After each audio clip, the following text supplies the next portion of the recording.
Welcome back to Basement Dweller Tabletop. Today we're going to be rounding out the last core phase of the 11th edition how-to videos. This is going to be the fight phase. So we've already done our charges and our pile-in during the charge phase. So move on to the fight phase. I had to read this a couple of times to be sure, but there is a big change in the new edition that some of us oldies may not realize, and it is who gets to fight in the fight phase. It's a little bit obscure. I had to double check it. Please correct me if I'm reading it wrong. But what I'm seeing is that every member of a unit, no matter how far away they are from the enemy, gets to fight as long as that enemy unit is engaged. So like here, I've got Cascal. He's in base to base with this tank. Old edition, you had a couple of inches of engagement range, 2 inches of engagement range, or in base to base with a figure who was in engagement range. So old edition, it would have been Kaz, the Nobe, and one boy. The current edition, 11th edition, it's going to be all three of these boys who desperately need some paint. My Makari with his little stabby stick, the Pain Boy, the Nobe, Kazkul. So everybody in the squad, as long as this tank is here, they can all fight. So yeah, that's going to be interesting. I'm going to simplify this. There's lots of options on fighting. You can pick the order of your weapons. So like I've got the Stabba stick, Makari Stabba. I've got the Erdy syringe. I've got the huge choppa. I've got some choppas on my boys. You can pick the order that you want to begin those attacks, whatever is most advantageous for you. So if I were to fight with the boys, they'd make their 3 choppa attacks each. They'd go into that tank, do their damage.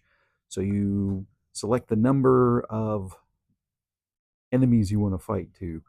That's the other tricky thing now. So if I got these boys, and if my squad, if Kazgul were in base to base with this tank and say another unit of guardsmen right here, I could split these boys' attacks into the guardsmen if I wanted to, even though, again, they're not in base to base, because that target is engaged. And I could start there. I could say, all right, the boys are going to go into the Imperial Guardsmen. The rest of the guys are going to try and take out the tank, or everybody's going to go to the guardsman. Gazgul's going to take out the tank. So this tank is injured. He is very likely to blow it up. So in this case, it doesn't really matter what order I start. So I'm going to select one of Gaz's weapons. It's his Fist of Gork. I'm going to do the strike attacks. He has got 6 attacks that hit on 2s. So that is the attacks characteristic of his weapon. It has 6 attacks. It has a weapon skill of 2+. That means he hits on a 2 or higher. It has a strength of 12. So he's going to be wounding this tank on a... Yeah, I'm going to say it's 12 for now. It might be 14, but I'm going to stick with 12. We'll just do that for the example. So he's got his attacks. So he rolls his attacks. He rolls to hit. And it looks like he's got 1 miss. That 1 would take the rest of those. We convert those guys into a wound roll. So each one of these attacks that hit would roll to wound, and they would wound on a 3 or higher. So that is 1, 2, 3 wounds that are successful. Each one of those does a number of damage. I believe it is 4 flat damage from his claw. So the tank will now get its armor save, just like in shooting. He'll get his armor save. And the normal tank is a 2+, and I believe he's a -3 on his claw. So he goes from a 2+ to a 3+ to a 4+ to a 5+. So the tank can save these on 5 or higher. It does not save any. It is going to take 12 damage. So the Leman Russ normally has 13 wounds. It would have survived, but it already had some damage. So he is going to be destroyed. Before I take him out, I'm going to do one of his special rules. He has the chance to explode. I can't remember what it's called in the new edition. So on a 6, he's going to explode. Uh-oh, he explodes. So he's going to blow up for, because of his toughness is so high, I believe he's going to blow up for d6 damage. And he's going to affect every squad within 3 inches of him. So we get Gaz's squad. He gets this tank over here. He gets this, what's called, he gets the Ludas. He gets all of these guys. So this is a good opportunity to roll off a bunch of damage. If you got vehicles you mix it up and you get into those fights, you got a chance. It's not very high. It's a 1 in 6. You have to roll a 6 for it to explode. Any other, and it does nothing, just take it off the board. So my Ludas will take damage. They will take 2 points of damage. That will kill 2 Ludas.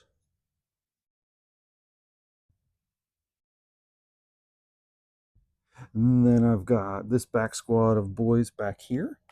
They will take 2 points because it's just D3. I'm dividing that by half. So I'm going to drop 2 boys off of that squad. They come anywhere out of the squad. I got Gaz's boys over here. Luckily, he's got a couple of boys. Roll a 4, so that's 2 more. 2 of these boys go kaboom.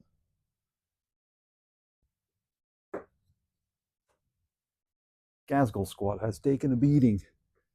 Started off at 20, and it's down to 1 Nobe, 1 Pain Boy, Makari, and 1 boy. Okay, so then we got this guy here. He'll take D3. That's just 1 point. So it goes from 2 to 3 damage. And this Leman Russ here is going to take 1 point. So I'll just put something on him to mark him for now. He took 1 point. Oh, I know. I can get that die. These are cool dice. I found these a long time ago. They came in a laser gun recharge pack. Okay, so he's taking 1 point of damage. And then that will remove this tank from the board. It completely comes off the board. You just pull it out, and there's a big gaping hole in the battlefield.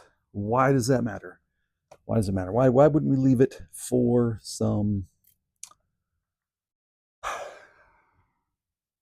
terrain? Well, for units, these guys are already engaged, so it doesn't matter.